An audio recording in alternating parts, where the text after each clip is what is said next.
Olá, queridas irmãs, mais uma vez aqui, esse que vos fala é o apóstolo Ari Caetano do Nascimento, presidente e fundador da comunidade evangélica cristã de Vila da Penha, no Rio de Janeiro, Brasil. E nós estamos aqui dando continuidade a mais uma aula sobre, no momento, passagens problemáticas sobre as mulheres no ministério, tanto no Velho Testamento quanto no Novo Testamento. E é uma alegria muito grande estarmos aqui mais uma vez, lembrando que nós temos um canal no YouTube, onde tem toda essa sequência de ministrações para sua edificação pessoal. Cremos que será uma bênção para a sua vida. Você que tem fome de Deus, você que quer crescer espiritualmente, você que sonha ser uma bênção, como tantas mulheres da Bíblia se tornaram bênção para o reino de Deus. Ok? Então, não se esqueça. Toda segunda-feira, querendo Deus, estamos às 20 horas no principal canal do Facebook, ministrando mensagens ao vivo. E agora, semana que vem, nós vamos para a quarta parte desse tema empolgante sobre Miriam, essa mulher extraordinária. Essa mulher profetiza, essa mulher dirigente de louvor. Ok? Então, fica aí o nosso convite. Se você gostar, se você gostar das mensagens, né, não esqueça de dar o seu like. Se você também tiver alguma observação, coloque aí suas anotações, que nós queremos fazer cada vez melhor para você e para o reino de Deus, ok? Vamos dar continuidade então? Deus havia tomado do homem, ele formou a mulher, a trouxe a Adão e disse: esta é agora osso dos meus ossos e carne da minha carne. É uma passagem muito linda, lá em Gênesis capítulo 2, 21, 22 e 23. Esse pensamento é o que deveria estar na cabeça do homem sobre sua esposa. Ele deveria amá-la como a sua própria carne. O Senhor disse: os dois são um. Lindo isso, não? O Senhor tirou da costela do homem para que ela estivesse lado a lado. Para que ele estivesse lado a lado, com sua esposa querida e amada. Conforme Paulo escreve à igreja de Éfeso, Efésios 5, 26, 27, 28 e 29. Adão diz: ela será chamada de mulher, porque ela foi tirada do homem. Então nós vemos aqui esse mistério, né? Onde Gênesis 2, 23 e 24 classifica de tal forma: portanto, deixará o homem seu pai e sua mãe, e apegar-se à sua mulher, e ambos serão uma só carne. Isso é um mistério, né? Mistério da unidade, mistério de ser um, mistério de ser uma sociedade, mistério de ser uma célula máter, que daria origem à humanidade. E, na verdade, a unção de multiplicação foi tão poderosa, que só nessa geração somos 7 bilhões e 500 milhões de pessoas no mundo. Daí a naturalidade, não é? Normalidade no que tem a ver a multiplicação. Quem é que não quer se casar? Quem é que não quer ter filhos? Então, veja bem, esta é a vontade de Deus para o homem e para a mulher. É um companheirismo de amor. Companheirismo de amor. O casamento é nada mais, nada menos do que o feliz estado de um homem e uma mulher compartilhando a vida juntos, a vida 2 a 2. E a comunicação é extremamente importante no casamento. Esta foi a maravilhosa intenção de Deus para o casamento. Por outro lado, vemos também a mulher como uma parceira sexual. Portanto, o homem apegar-se à sua mulher e ambos serão uma só carne. Gênesis 2, versículo 24. É contrário à lei bíblica que uma mulher ou um homem que não seja casada tenha relações sexuais. A mulher deve, segundo as Sagradas Escrituras, permanecer virgem até após a cerimônia do casamento. E é bom lembrar que na época do Antigo Testamento, se qualquer pessoa pudesse provar que uma mulher não era virgem ao se casar, ela era levada à porta da casa de seu pai e os homens da cidade apedrejavam até a morte, conforme está escrito lá em Deuteronômio, capítulo 22, versículo 20 e versículo 21. Estamos relembrando que o nosso tema aqui, no momento, é passagens problemáticas sobre as mulheres no ministério. Veja bem, na época do Novo Testamento, o Senhor Jesus mostrou misericórdia aos que transgrediram as leis morais.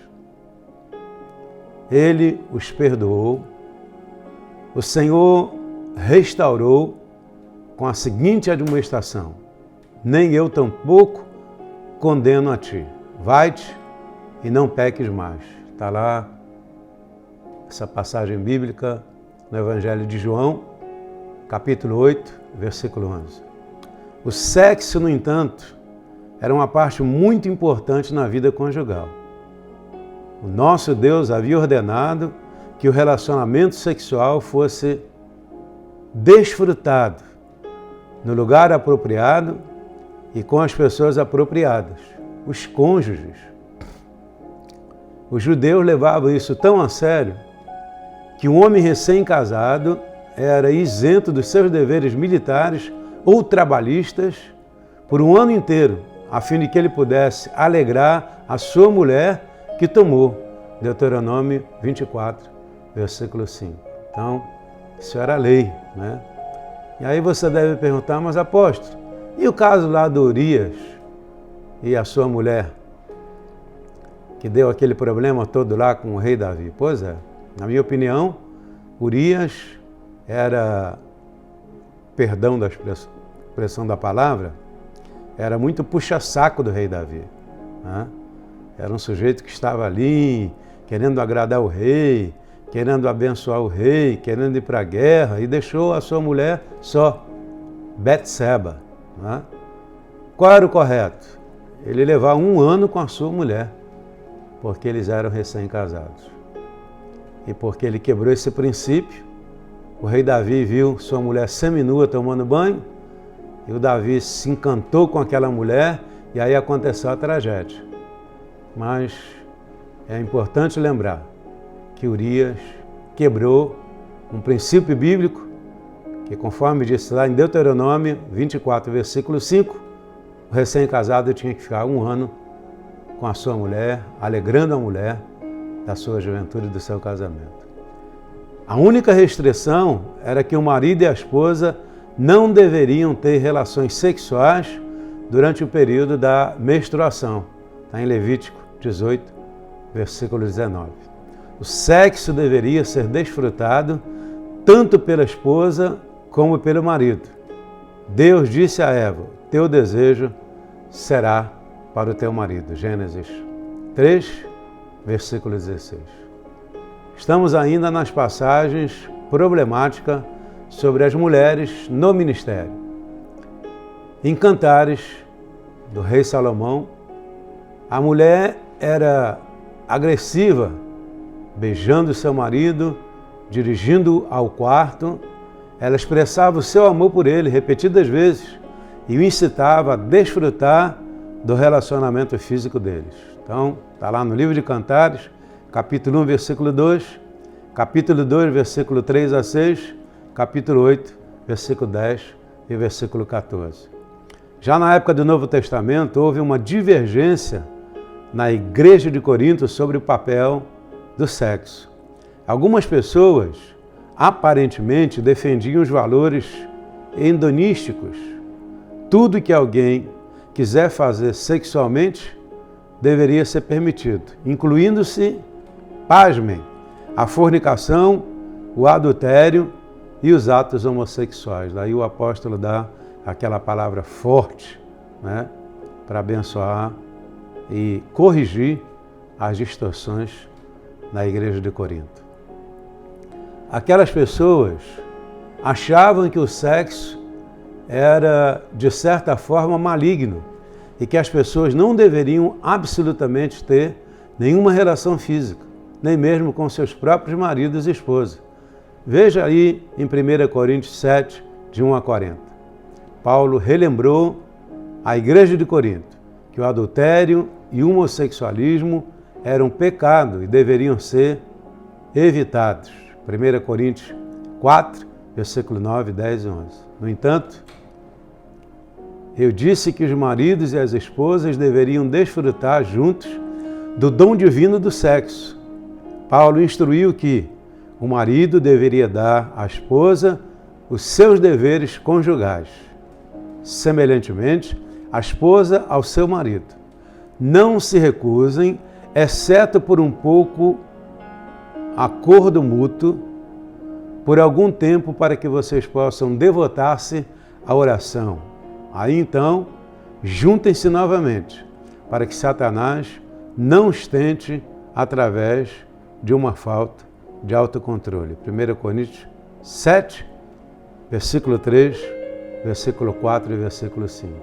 Então, lembrando aqui que o casamento ideal ele foi perdido, ele foi deteriorado, ele foi estragado pelo fato de Eva dar ouvido à serpente.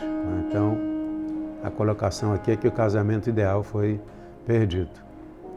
Na verdade, Adão e Eva estavam insatisfeitos. Eles se amavam e eram uma só carne. Aconteceu então que aquele primeiro homem e aquela primeira mulher desobedeceram a Deus. E o pecado lhes trouxe a penalidade da sua lei. A alma que pecar, disse o Senhor, essa morrerá. Através de Ezequiel 18, versículo 20. Na verdade, eles foram expulsos do Jardim do Éden, porque não poderiam viver na presença de Deus depois de haverem pecado. Essa foi a grande tragédia na humanidade. Infelizmente, Eva ouviu a voz da serpente, Satanás, Lúcifer, Belzebu, mal cheiroso, demônio, Satanás, anjo caído. Pois é, ele prejudicou extremamente a primeira célula que Deus colocou na terra. Lembrando que Satanás não arromba o coração de ninguém. Eva abriu a porta e o diabo entrou. Infelizmente. Isso tem ocorrido até hoje. Pessoas que dão brecha, pessoas que abrem o caminho para que Satanás possa entrar na vida delas mesmas. E ocorre aí as consequências, não é verdade? Então, o casamento ideal foi perdido. O que aconteceu? O primeiro casal se tornou escravo de Satanás, a quem haviam obedecido. Vocês não sabem que a quem vocês se entregaram como escravo para obedecerem, destes vocês são escravos a quem vocês obedecem? Quer seja do pecado para a morte ou da obediência para a retidão. Isso é a Bíblia, Romanos 6, versículo 16. Assim sendo, Adão e Eva tinham agora um novo mestre. E foi aí que começou a gravíssima tragédia na humanidade.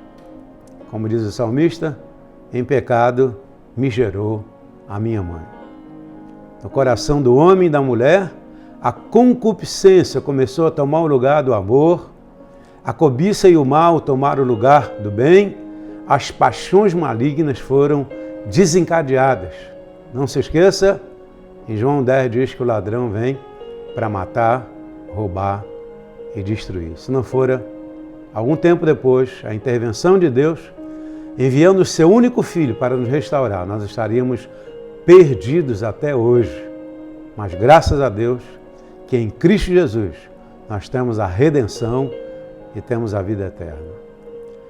E na medida que os séculos foram se passando, pelo fato de o homem ter um físico maior e músculos mais fortes, o mal em seu coração fez com que ele transformasse a sua mulher na sua escrava.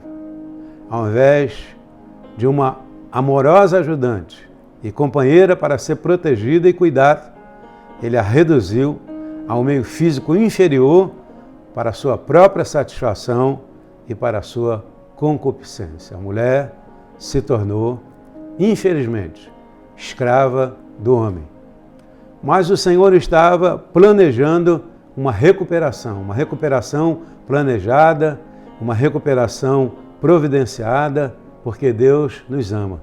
Aliás, em João 3,16 diz que Deus amou o mundo de tal maneira que deu seu Filho unigênito, para que todo aquele que nele crer não pereça, mas tenha vida eterna. Mas semelhantemente a todas as consequências malignas do pecado, graças a Deus que fosse providenciada uma recuperação desse terrível estado decaído, através da qual ela foi restaurada ao seu devido lugar, ao lado do homem.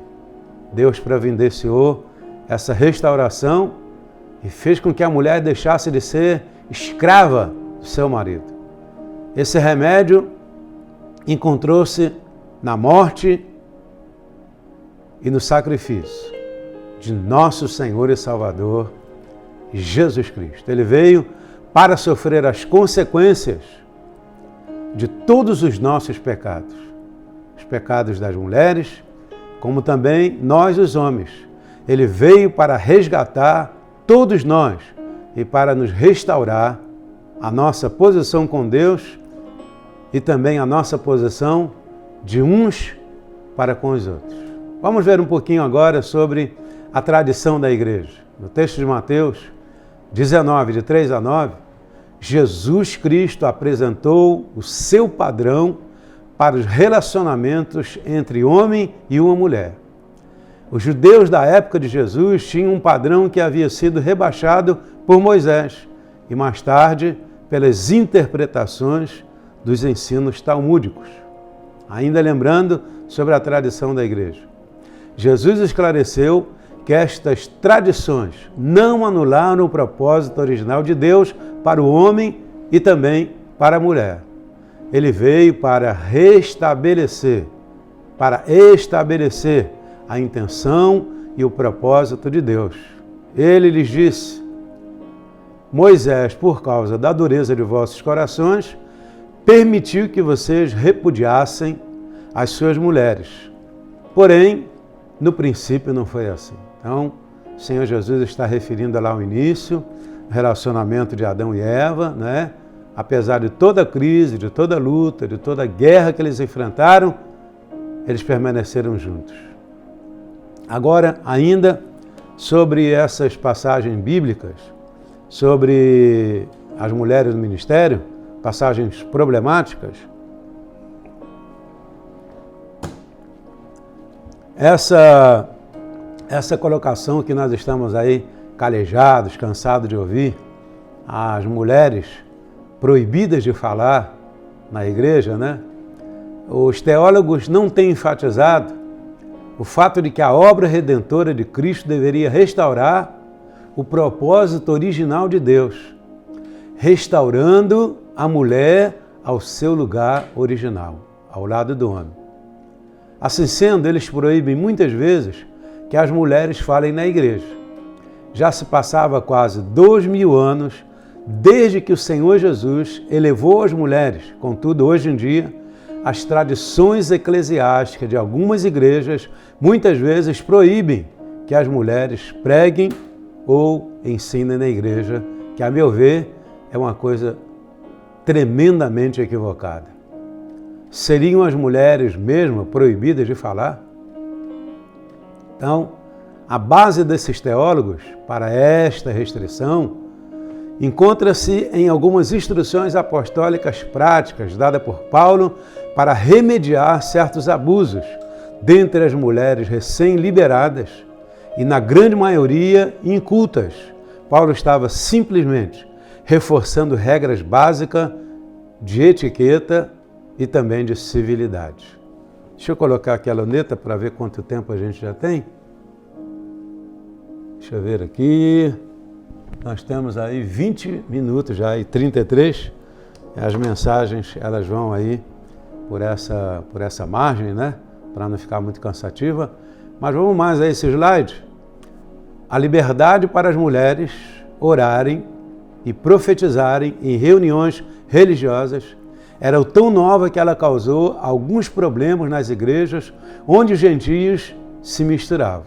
Não era fácil para aqueles primeiros cristãos aceitarem essa nova igualdade espiritual para as mulheres.